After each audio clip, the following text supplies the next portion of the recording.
అప్పుల బాధలు వెంటాడుతున్నాయా? అయితే 6 JVR వారి జాతిరత్నాలు ధరించండి.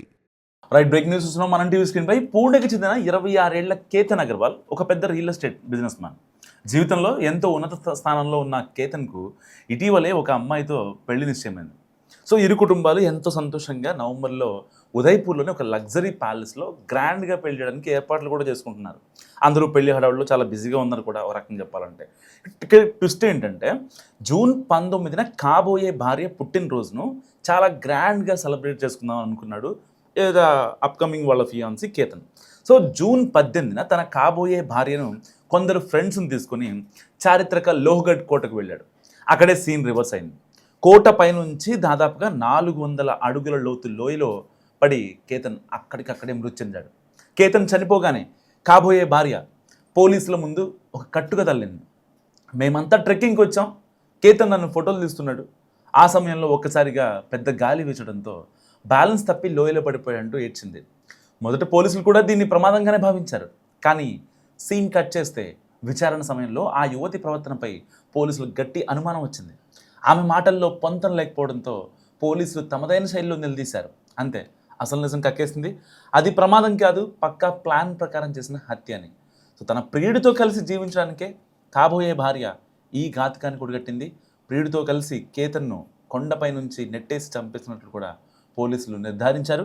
ప్రస్తుతం కేతన్కు కాబోయే భార్య ఆమెకు సహకరించిన ప్రియుడిని ఇప్పుడు పోలీసులు అరెస్ట్ చేశారు. నమ్మి వెళ్ళిన వ్యక్తే నట్టేయడం ఉంచాడంటే ఇదేనేమో నిజంగా.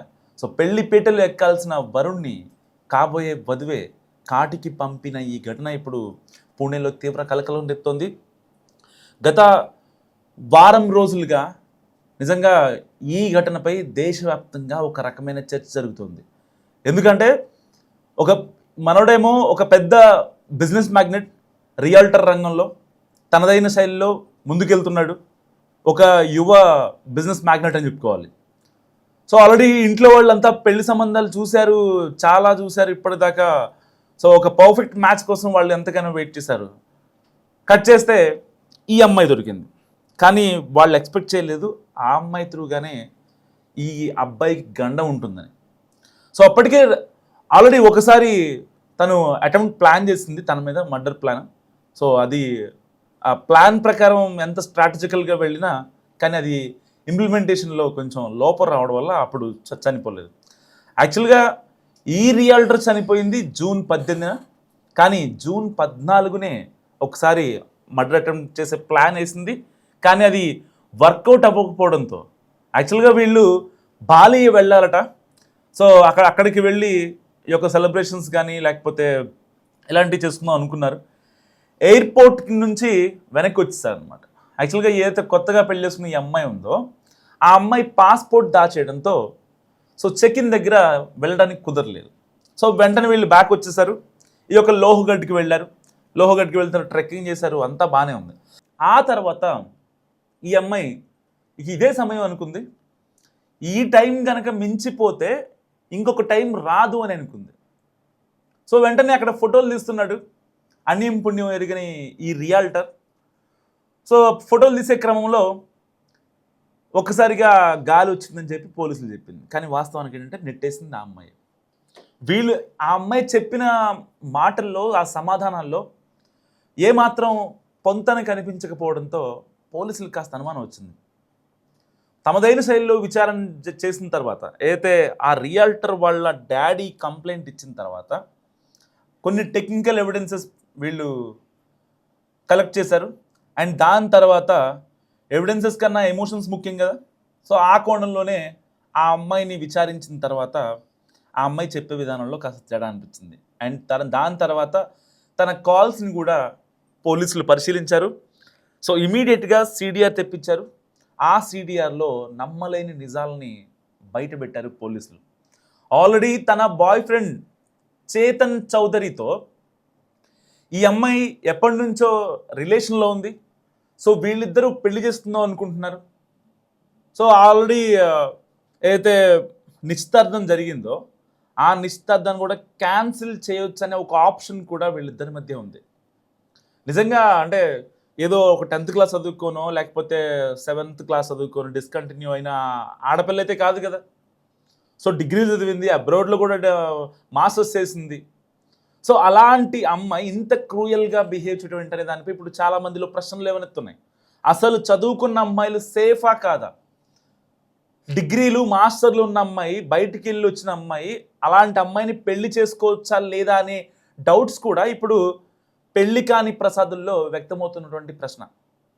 అసలు పెళ్లి చేసుకోవాలంటేనే భయపడిపోయే సిచ్యువేషన్స్ అవుతున్నాయి. అసలు ఆ అమ్మాయి అంటే ఆ అబ్బాయితో పెళ్ళి వద్దనుకుంటే 7 అడుగులు నడవాలని అనుకోకపోతే అసలు నాకు పెళ్ళి ఇష్టం లేదు అని ఒక మాట చెప్పచ్చు. వాళ్ళ అమ్మా నాన్న ముందేమో పెళ్ళి ఇష్టం లేదని చెప్పకూడదు, కానీ వీళ్ళు అనుకున్న ప్లానే జరగాలి. వాళ్ళు ఎక్కడా బ్లేమ్ అవ్వకూడదు. ఒకవేళ పెళ్ళి ఇష్టం లేదని ఈ రియాల్టర్ చెప్పినా అక్కడితో ఆపేసేవాడు కదా.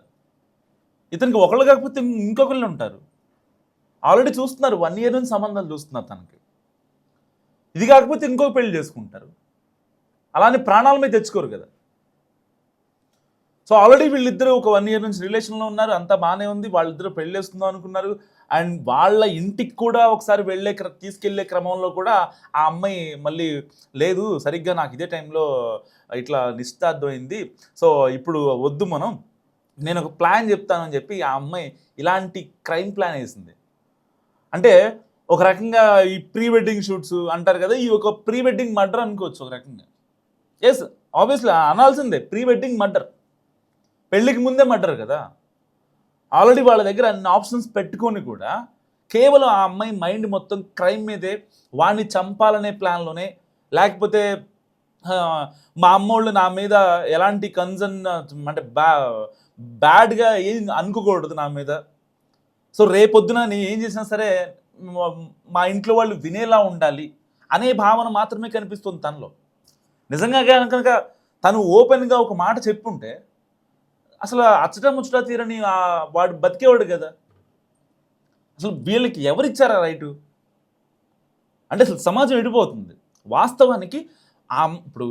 ఇప్పుడు సుప్రీంకోర్టు చెప్పినా, ఎవరు పెద్దలు చెప్పినా, ఈ రోజుల్లో ఈ 5G జనరేషన్లో ఎవరైనా సరే, అంటే ఆల్మోస్ట్ వీళ్ళు ఒక పెద్ద రియాల్టర్స్, పెద్ద ఫ్యామిలీస్, అండ్ బయట చదువుకొని వచ్చారు, వెల్ ఎడ్యుకేటెడ్, జాబులు చేశారు. సో వాళ్ళకంటూ ఒక నెక్స్ట్ లెవెల్లో నాలెడ్జ్ ఉంటుంది, బయట సమాజానికి చెప్పేటువంటి ఒక నాలెడ్జ్ ఉంది వాళ్ళ దగ్గర. అంత నాలెడ్జ్ పెట్టుకొని వాళ్ళే తప్పులు చేస్తే అసలు ఏంటి, ఎంత దారుణంగా వాడిని చంపేశారు, ప్లాన్లు వేశారు, పథకాలు వేశారు, ఎన్నో స్ట్రాటజీలు. ఫ్యామిలీ అంతా కలిసి వెళ్దామనుకున్న బాలీ ట్రిప్ని కూడా క్యాన్సిల్ చేసి మరి ఇండియాలోనే చంపేశారు. వాడు చేసిన పాపం ఏంటి? నిజంగా చాలామంది పెళ్లి కాని ప్రసాదుల్లో ఎవరైతే 25 to 30 years మధ్యలో ఉంటారో, ఇప్పుడు వాళ్ళల్లో మెదులుతున్నటువంటి ప్రశ్న ఏంటంటే, హైదరాబాద్ లేకపోతే బెంగళూరు, చెన్నై, ఢిల్లీ, గుర్గావ్, పూణే, బాంబే ఇలాంటి మెట్రోపాలిటన్ సిటీస్లో ఉన్నటువంటి అమ్మాయిల్ని పెళ్లి చేసుకోవడం సేఫా, లేదంటే కనుక ఈ ఊర్లలో ఉండే ఏదైతే అలాంటి కాస్త చదువుకొని తల్లిదండ్రులకి రెస్పెక్ట్ ఇచ్చే వాళ్ళని చేసుకోవడం కరెక్టా అనే భావన ఇప్పుడు చాలా మందిలో మెదులుతోంది. నిజంగా అమ్మాయిలందరూ ఒక్క నిమిషం గమనించండి. అంటే ప్రతి ఒక్క అమ్మాయి ఇలాగే చేయాలని లేదు, కానీ మీకు ఆ సంబంధం కనుక ఇంట్లో చూసినటువంటి సంబంధం నచ్చకపోతే మీ ఇష్టాయిష్టాలను ఏంటో సరిగ్గా మీ వాళ్ళకైనా కన్వే చేసుకునేలా ఉండాలి. ఆ తర్వాత ఇలా చేసి మీరు అనవసరంగా మీ జీవితాన్ని పాడు చేసుకోవడం, అవతల వ్యక్తి జీవితాన్ని నాశనం చేయటం, అండ్ మీరు లైఫ్ లాంగ్ ఆ యొక్క గిల్టీ ఫీలింగ్తో ఉండాలి. చాలామంది పెడుతూ ఉంటారు ఇన్స్టాగ్రామ్లో నో గిల్టీ అని చెప్పి. పాస్ట్ ఇయర్స్లో ఎలాంటి గిల్టీ లేదంటారు, కానీ వాళ్ళ వెనకాల ఉండే మొత్తం ఈ గిల్టీలే. సో వాళ్ళు ఎక్కడికి వెళ్ళినా రేపొద్దున ఎంత హ్యాపీగా ఉన్నా, ఎంత ప్రశాంతంగా ఉన్నా వాళ్ళని వెంటాడుతూ ఉంటుంది. నేను ఒక నిండు ప్రాణాన్ని బలి తీసుకున్నానే అనే ఆలోచన చాలామందిని వెంటాడుతూ ఉంటుంది.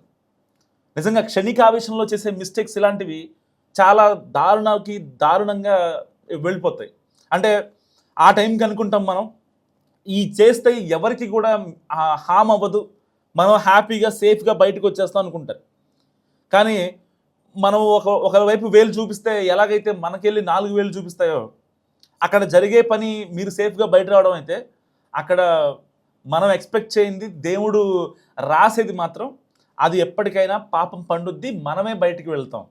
నలుగురిలో ముద్దయిలా నిలబడతాం. అప్పుడు ఇంకా నా అనుకున్న వాళ్ళు ఎవరు ఉండరు, వీళ్ళు ఇలాంటి వాళ్ళు అని మన క్యారెక్టర్ని ముద్రేస్తారు. ఇంత క్రైమా, ఇంత కర్కశంగా ఆలోచించిందని మన మీద లైఫ్ లాంగ్ ముద్ర ఉంటుంది.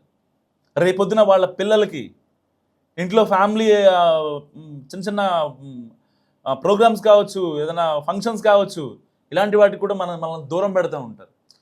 సో ఏదైనప్పటికీ అంటే పెళ్ళి వద్దు అనుకున్నప్పుడు ఇంట్లో వాళ్ళకి చెప్పడం నిజంగా 1000 రెట్లు బెటర్. మీరేమనుకుంటున్నారు? మస్ట్ కామెంట్ చేయండి.